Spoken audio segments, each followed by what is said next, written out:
I don't have anybody to send out there.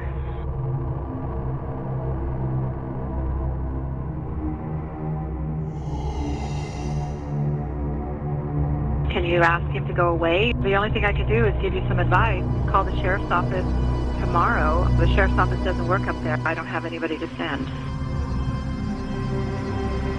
Okay.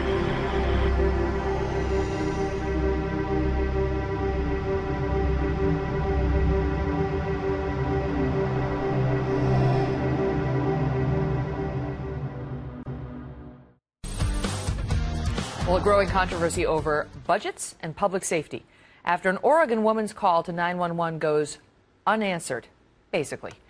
It happened in August of last year, but the audio recording only recently surfaced. The woman called for help after her violent ex-boyfriend showed up at her door.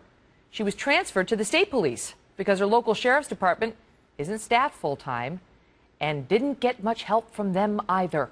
Listen. I don't have anybody to send out there. Okay. You know, obviously, if he comes inside the residence and assaults you, can you ask him to go away, or do you know if he's intoxicated or anything? I've already asked him. I've already told him I was calling you. He's broken before, busted down my door, assaulted me. Yeah, so... Is there any way you can safely leave the residence? No, I can't, because he's blocking pretty much my only way out. Well, the only thing I can do is give you some advice and call the sheriff's office tomorrow. Obviously, if he comes in and unfortunately has a weapon or is trying to cause you physical harm, that's a different story. You know, the sheriff's office doesn't work up there. I don't have anybody to send. Thank you for that. It only got worse from that point. The man did not go away. He broke into her home and he raped her. Joining me now, Sally Cohn, Fox News Channel contributor, and Monica Crowley, who's a radio talk show host, also a Fox contributor. And now we are told that there is a pending civil litigation. They wouldn't give us the details, but that's from the Oregon State Police confirming that there is a pending civil litigation. And the question is, how did this happen? You know, so this is a unique place in Oregon, we should say, and where this is actually tied not just to local budgets, but to federal budgets. A lot of the policing in this area was paid for by federal money that helped subsidize the area because there's a lot of federal lands there. So part of what happened is their main industry is timber, and we were subsidizing that, but then we took it away. And there are federal lands that you can't tax because the federal government owns the land, and so they instead subsidize it, and that helped pay for public services. You know, so this is a direct result of some of the cuts that we're seeing at the federal government. It's also a direct reminder of why we need public servants, our military, our police, our firefighters, and that when we talk about abstract numbers of cutting budgets, that those mean people's lives, that people's lives really are at stake. This should not have happened. This is tragic. Well, as far as cause and effect, I mean, in the law, when you look at it and analyze, you say, is it the cause and fact? Was the taking away of those federal subsidies the cause in fact of this woman's harm? I don't know that we're there yet, but they did have to cut back on their police department. The sheriff laid off 23 deputies and only had 6 left after they took that subsidy away. The story is so beyond belief. It's such a sad and dangerous state of affairs, but let's put things in perspective. Government at all levels, federal, state, and local, wastes so much money on so much crap. We see all of the waste, fraud, and abuse that goes on.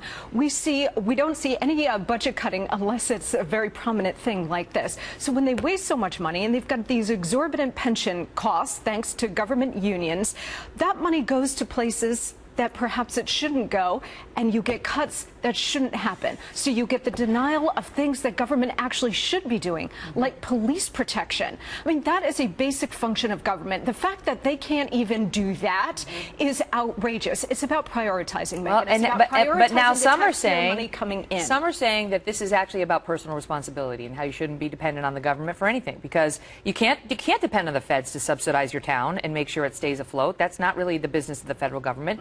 And clearly you can't depend on the state troopers to show up when you need them, because instead they might give you the advice of, could you ask your potential rapist to go away? Oh, why didn't I think of that? That's so helpful. That was insane. Look, they are the state troopers. They're also under-resourced. And look, I'm going to be honest, Monica, I love you, but when that woman was there at that moment, she wasn't on the phone thinking, oh my gosh, all this waste, fraud, and abuse in government. She was thinking, I want government here right now to help me, which is at its best what government does, and why can't government be there is the question. Well, when you start, but let me ask you this, because this sheriff had come out and said people might want to consider relocating to an area with adequate law enforcement services after he had to cut back. And a similar thing happened in Wisconsin, and there the sheriff came out and said, I want to talk to you about your personal safety. You need to be prepared. You need to take a safety course. I mean, some people are saying this is why this woman needed a gun. She needed some sort of way to protect herself. Yes, exactly. First of all, when it comes to the role of government, the taxpayers in this town and in the community,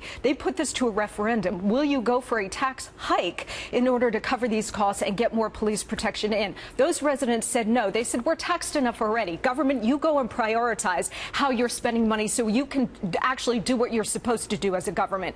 Second thing is, more and more people, because this is such a sad and dangerous state of affairs, more and more people are saying, wait a minute, if I can't rely on the government, then it increases the right and the ability for people to be able to protect themselves. That means fierce protection of the Second Amendment. That means if this woman had a gun, she may have been able. She could have had. She did not have a gun. She says she didn't have one, but she had the right to a gun. Oregon doesn't have the strictest gun laws in the country. Right. So but that's the question, Sally, is whether, and this is in no way to condemn the victim at all. We all know who's responsible for this, which is the perpetrator. But if you live in this town where it's lost all the subsidy, had no industry to support itself, the sheriff is saying, I advise you to go live someplace else. You don't get a way to protect yourself, even though you know you've got this violent ex.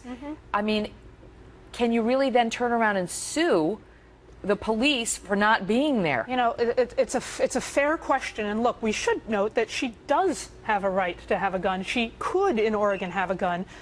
You know, there's also some other factors to put in place here. This ex-boyfriend of hers was obviously strong enough to break down her door and choke her while he assaulted her. The odds that if she had a gun, he would have likely gotten that gun away from her. If we're going to deal in hypotheticals, this could have gotten a lot worse. Or she could have shot him. Maybe but we not know, fatally, but she could have probably fended off this attack. Monica, when it's a right to self-defense. That's right. She has that right. But let me just be clear. Wait, but we also want to deal in facts, not hypotheticals. And we know that for every one woman who defends herself with a gun, 83 are hurt by a gun. But you got to know, if you're sitting in this woman's position, come on. Yeah, but the other thing is, you need something. I've got she needed kids, something. I got to go. Kids, I got grandparents. They can't defend themselves. I know, but this is a grown woman who would have, I'm sure, liked to have had some way. Panel, thank you both. Thank you.